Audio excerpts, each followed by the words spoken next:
There is a story of a Hasidic rabbi whose daughter, a little girl, she used to wander off to spend time in the forest. Concerned and curious, one day the rabbi pulled her aside to ask what was going on. Why did she keep on heading out amongst the trees? "My girl, why do you keep on going into the forest?" asked the rabbi. "I go to the forest to find God," she said. "That's wonderful," said her father. "But you don't need to go to the forest to find God. Don't you know that God is everywhere?" "God is the same everywhere," she said, "but it is I who is different." God is the same everywhere, but I'm not. What does this story mean? What is it there to teach us? Many years ago on my first trip to Israel, I was standing outside by the Dead Sea and overlooking all of this wilderness. To my left were cliffs carved by God of purples and blues and pinks and yellows.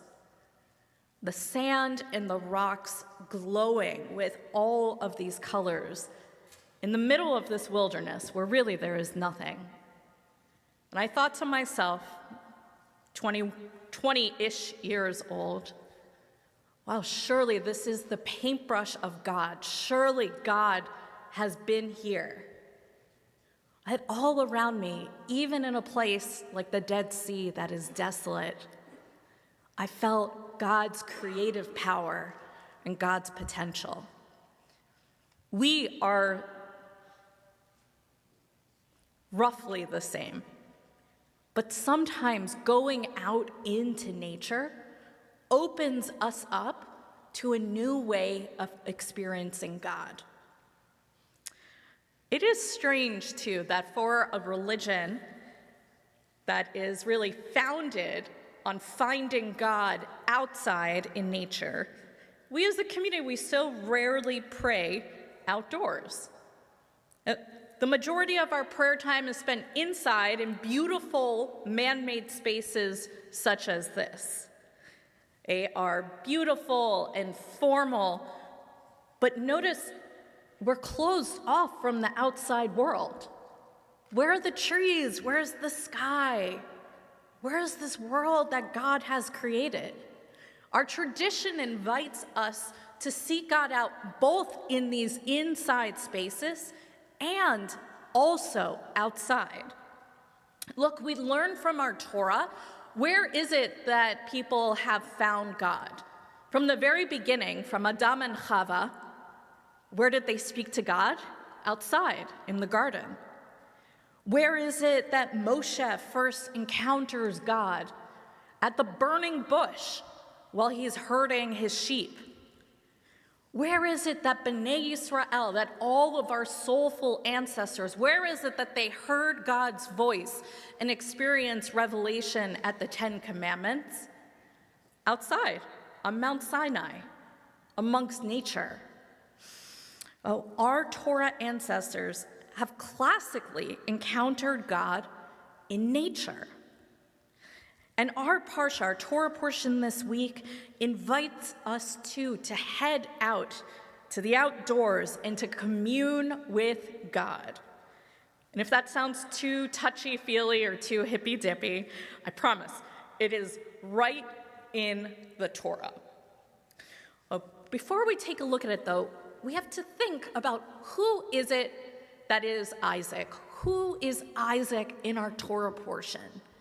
Isaac, Abraham and Sarah's son, the one who was bound during the Akedah, the one who willingly walked with his father.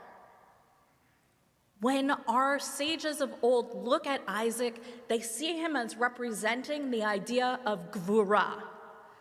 Gvura is like boundaries. It is silence. It is steadiness. It is a little bit of harshness. Isaac isn't someone who speaks. He isn't someone who accomplishes grand things. He is slow and he is steady and he's contained. So it's interesting that the Torah portion this week brings us to a different picture of Isaac.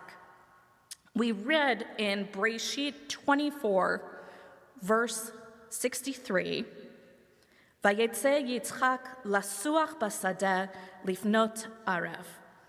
Isaac went outside, he went into nature to lasuach besadeh.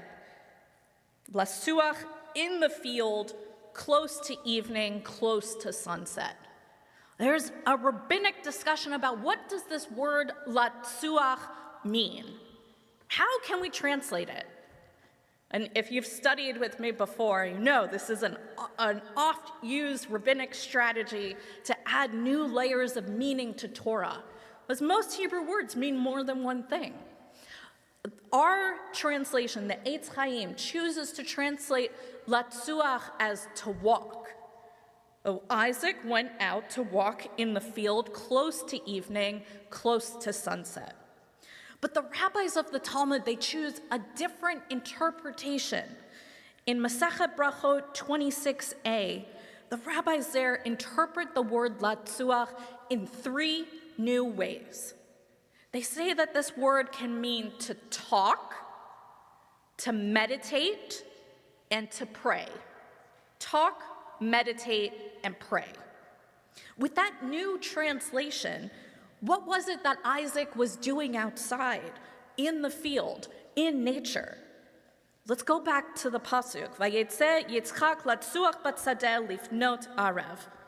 And Isaac went out to talk, to meditate, and to pray in the field, close to evening, close to sunset. Isaac isn't so different from the little girl who goes out into the forest. She knew that God could be found everywhere and anywhere, but she chose to seek God out in nature, only because in the forest she felt different. So too in our Parsha, that Isaac, who's known as Gevurah, as being harsh, as being quiet, when he needs to speak to God, when he needs to be spiritual, where does he go? Out into nature, outside. God may be experienced anywhere, but Isaac is modeling that for our souls, we may respond differently to God in outdoor locations. Our sense of God may be more expansive, more awakened, whether it's in the field or the forest or on the beach, heck, maybe just on our own patios and porches. Through the Torah, we're being invited to seek out God in both these built sanctuaries and also in the natural spaces of our world. And why is it, though, that we might feel spiritually different in nature? Rabbi Menachem Nachum of Chernobyl, who lived in the 1700s in Ukraine, wrote one possibility for why our souls may feel more alive and more attuned to God in the outside world. In his explanation of Tehillim, of the Psalms, which contains so much natural imagery of the hills and the skies and the animals, Rabbi Menachem Nachum wrote that every natural thing has a God spark within it.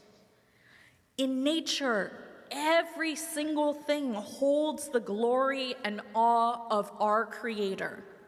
When we are out on a hike or when we notice a tree outside the synagogue, on some level, our soul responds to it. Our soul comprehends the glory of God, our Creator. In that moment, in that subconscious awe, Rabbi Menachem Nachum wrote that by experiencing nature, we as humans are able to unify with the kavod, the glory of God itself. By looking and by experiencing nature, we see the amazingness of God, God who created all things, who brought them from a spark into existence. Oh, through this Parsha, may we all be blessed to take notice of the small natures around us. May we notice the garden in front of Beth El. May we notice the flowers within our sanctuary. May we notice the snow and the sky and the earth. In every going out, at every moment outside, may we be like Isaac. May we open up from the ways we are tense and the ways we are restrained and use that moment in nature to talk to God, to meditate, to pray, and to unite with the Holy Blessed One. Shabbat Shalom.